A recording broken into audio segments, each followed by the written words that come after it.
Nice shot! Nice shot!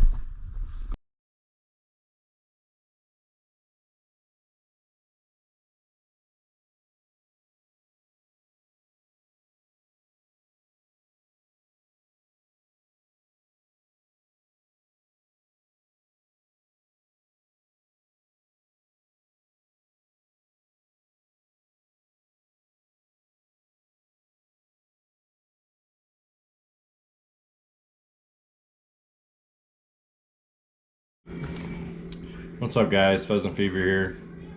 So we all know it's going to be the end of the season here pretty quick.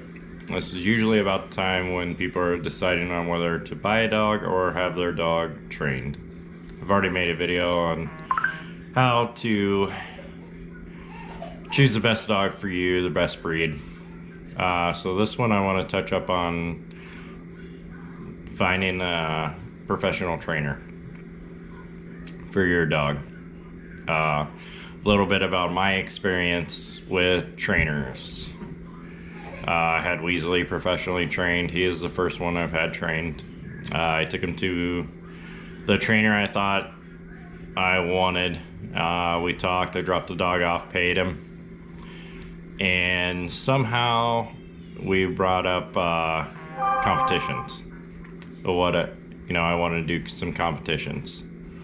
I started training my dog for field trials. If you don't know anything about field trials, where your dog runs forever, they use horseback and they go find the dog. That's not a normal dog you want to take out every day to go hunting. Not for me anyway. What I wanted to do was hunt test. At the time I didn't know the difference. So I guess it's a little bit on him and me. I went back out a couple of weeks later, and I didn't really see any change in the dog. So I made a surprise visit the next week, which was about 27 days he was there. We put a bird in a bird launcher, went and got the dog. Dog worked about 10 feet of this field, found the bird, pointed, and then immediately jumped and started scratching at the bird launcher, launched the bird himself. I mean, he was going totally backwards. So I left that night with my dog.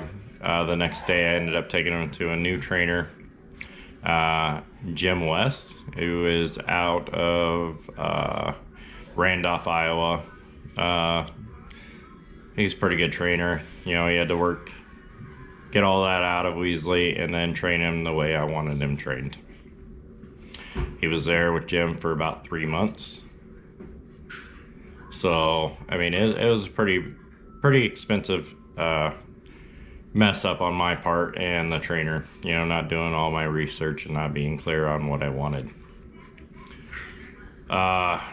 So when you are looking for trainers, you know, you kind of want one close. That way you're able to go out and check on your dog. You know, the trainers love having you guys come out and actually work with the dogs because, let's face it, they're not the ones that are going to be hunting with the dogs. Once they leave that training site, they're probably not going to be going back. So do as much research as you can. You know, you want one fairly close so you can visit every now and then. You want references. They'll give you phone numbers, whatever. You know, you can look them up on Facebook. Most of them have Facebook. Most of them have Yelp reviews. You know, do your phone interview, then go out and actually do an in-person interview. At that time, you can take your dog and have your dog evaluated or whatever. I don't like doing that right away because I want to do the in-person first. Mostly see where my dog's going to be. You know, do they have, because they're going to be in a kennel, but do they have outside kennels? Do they have inside kennels as well? You know, depending on the temperature, is it going to be hot out? Is it going to be super cold out? If they have inside kennels, they are most likely going to be heated and cooled. I haven't met one yet that don't have AC in one and heat. You want to see, you know, ask to see their dogs and how they work a field. Whether it's hunting season or not, the dogs are still going to go out and do their thing.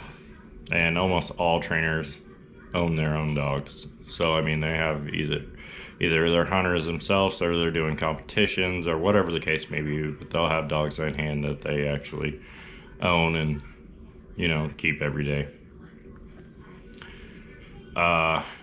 So we are actually getting ready to take Nellie to a trainer. I'm in the process of looking for a new one right now.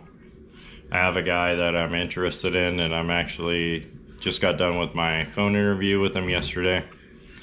This week I'm gonna be able to go to his facility. I'm not taking, like I said, I'm not taking the dog yet.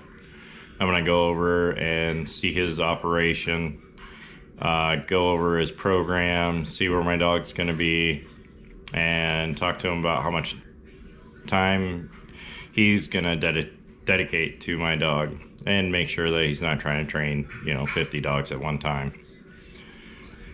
So after I do all that, which I will release his name once I do the interview with him, I'll get most of it on camera here. Then if that works out, I will take my dog back and have the dog evaluated, because no matter what, a trainer usually about 3-month program. So when you call and talk to them, they're going to tell you 3 months, most likely. After you take your dog out there, have your dog evaluated, it could be a shorter time period, just depending on the trainer and your expectations. So before you narrow down your search, the best thing to do is really to know what you want your dog to do. Okay, are you going to do competitions or not? Or are you going to be out there just going hunting with you and your buddies, and you want the dog to find birds, flush, or point? Do you want the dog to retrieve? Do you want the dog to retrieve to hand? Do you want it to come drop it at your feet? Whatever. Just know what you want, so you can be clear with your trainer on your expectations, and he will tell you what he can do, and if he can't get what you need done, then search for a new trainer. You know, the other thing is, ask them how they train your dogs. You know, you don't want somebody out there that is gonna be training your dog that uses shock collars and stuff like that if you want your dog to be trained off a whistle or hand commands. Me personally, I do use a shock collar. I use a Alpha 100 GPS tracker. You know, it does have the shock feature on it, but it also has a beep, and that's what I use. Once he hears that tone, you know, he stops and listens for the command that I need him to do. You know, I'm not saying I don't shock my dog, but most of the time I use beep. It works really well on him. I do not use a whistle in the field, and I do not use hand signals, but maybe you do, or want to. You know, pick somebody close that you can travel to. Get lots of references, you know, read them online, call people, check the facility out, ask him what his program is, how he trains your dogs. Also, another good thing is, ask if your dog's going to be on that campus the whole time. Some dog trainers do have training camps that they take all their dogs to, and that's where they do their actual training. You want to check to see if they're going to be using live birds. You know, are they going to be using pigeons? Are they going to use quail, which are cheaper? So that's normally what they use. Some do use pheasants. You know, ask for the fee up front. How much you expect to spend, whether they charge by the week or the month.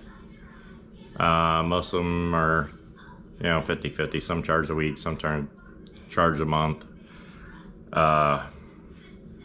You know, once you made your decision, you found a good fit for you and your hunting companion, go back and check them out. You know, make sure that they're doing what you're asking them, because they're your employee. They may not like to hear that, but they are your 100% your employee. You are paying them for a service, and you expect them to deliver that service for you. Don't end up like me and wasting a bunch of money on a trainer and it not being right.